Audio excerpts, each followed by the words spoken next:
Let's go through paper number 2's prompt together, see what's going on here. So paper number 2 is a compare-contrast analysis. So as the book says, the fundamental reason for comparing and contrasting is that you can usually discover ideas about a subject much more easily when you are not viewing it in isolation. So I'm going to have you looking at 2 different articles. They focus on the same issue, which is technology, more specifically how technology affects the brain. But they're going to be the opposing sides to it. So I want you to compare and contrast. And remember, comparing is looking for the similarities and contrasting is looking for the differences. So you need to be doing both. This is not a summary of both. You do need to look and analyze and understand what's important about each. You need to interpret what the main message each article is saying, how they're using their evidence, all of that. You need to analyze both probably in isolation first, and then analyze them in comparison to each other. Okay, so this isn't just a summary of both of them. You need to go a little beyond that. This is a step forward with your analytical skills. We did a summary for your first paper. We're moving beyond that, so make sure that your essay is not just summary of both of them. I need to see some analysis going on, okay?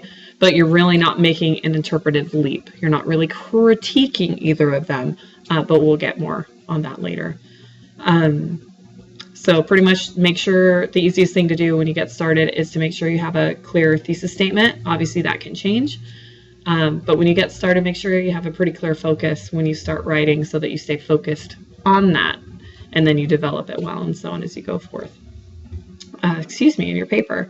So for your format, of course, you need MLA, all that normal stuff. Make sure you use direct quotes and that you have correct in-text citation for that. Let's take a look at it right here. So here's the article. It's posted on Angel. And in the note up here, I highly suggest printing this out before reading it. It's because of what the rest of this book says about reading comprehension online. But I'm afraid that if you do that, you can see how small that is. So at least in the computer, you can zoom in really close so that you can actually, see it. But you can't annotate, and that's the problem. So print it out if you can see it, and so that you can have, the paper to annotate on. If you don't want to do that, read it online, but annotate as you go. Highlight, write out specific sentences and phrases in here that you're going to use in your paper. That way you have them. So just kind of annotate on a regular piece of paper, okay? Instead of highlighting on this paper. But do whatever's best for you. But I always encourage you to print stuff out online and read it in paper form. You'll comprehend it much better. All right, so here's the rest of the information that you'll need for your Works Cited page. When you cite this information, it's just like the article that you're going to be using from the textbook. You're going to have the article's title and then the book title. This is working the same way. You're only dealing with one author. That's right, Nicholas Carr is his name. But you need the chapter article, which is The Juggler's Brain. So when you're using just one specific chapter from a book, that's all that you need to cite from it. If you were citing information from multiple chapters in a book, you would just cite the book as a whole. So does that make sense? Because I'm only having you look at one chapter in this book, it is called a chapter article. And then you need the title of it, which is Juggler's Brain. And then you need the book's full title, and then you continue on from there. So I've got the publishing information right there as well. So if you have any questions on this, let me know. I tried to make it as clear as possible, but some of the information is missing online. All right, but you should have it all there. Okay, so before you even begin this essay, I want you to read pages 156 to 158 of the textbook. This is going to help you learn how to make your comparison and contrast paper more analytical. So we haven't quite gotten to this chapter yet, but I want you to know this information before you start this paper. It's going to make it better in the end. It's better than bombing this paper and reading that chapter in a few weeks and going, oh, that's what I should have done. So you're reading ahead a little bit, but just that little portion. Okay, so after you understand the strategies that are talked about right there, read The Juggler's Brain, which is the one that's posted online, and In Defense of Distraction, which is in your textbook on page 503. So after you have read both, and you have annotated both, and analyzed both, write a 3-page, full page, make sure they're full pages, a 3 full-page essay that compares and contrasts them using the strategies that you've read about up here. Okay, make sure you have a thesis statement that's clear and concise, that again ties both of them together. Develop that thesis throughout your body paragraphs, end with a good conclusion. Pretty standard. Let's see here, because you're working with 2 different articles, yeah, you really want to make sure that you're really clear on your focus and that you stay true to that focus.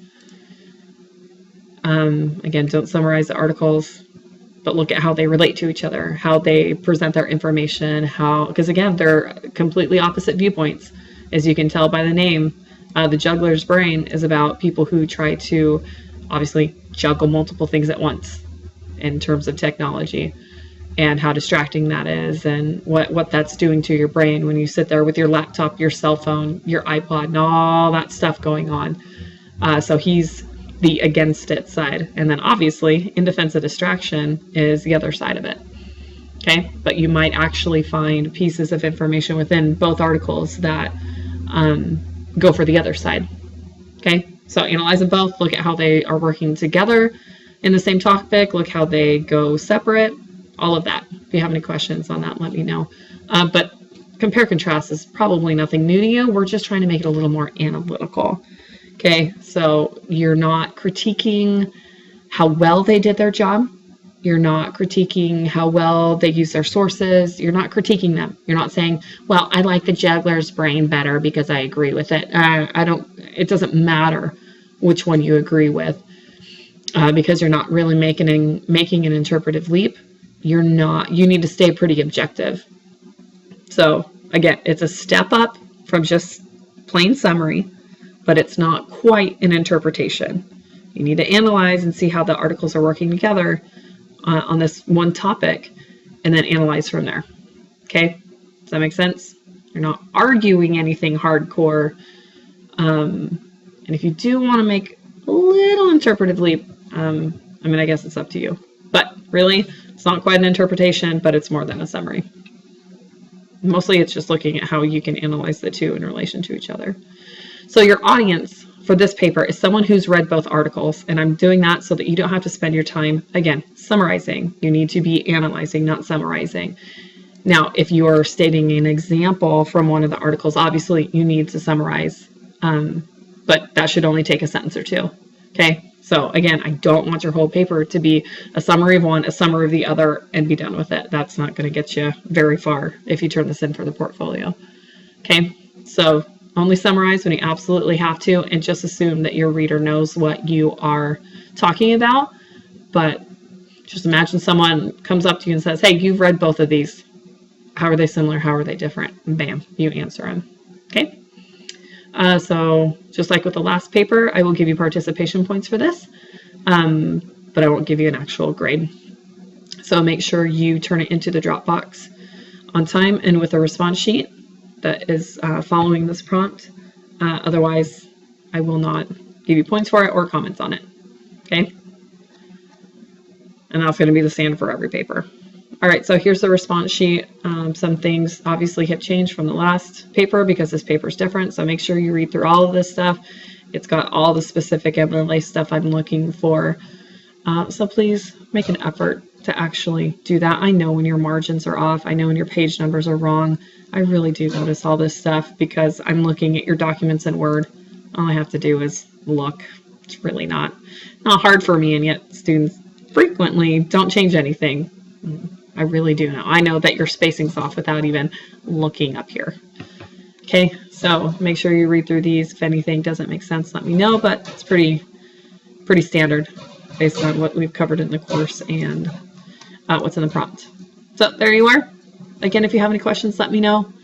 Good luck, and I hope you enjoy it. I think both articles are really interesting. It really should make you think and see which one convinces you a little better.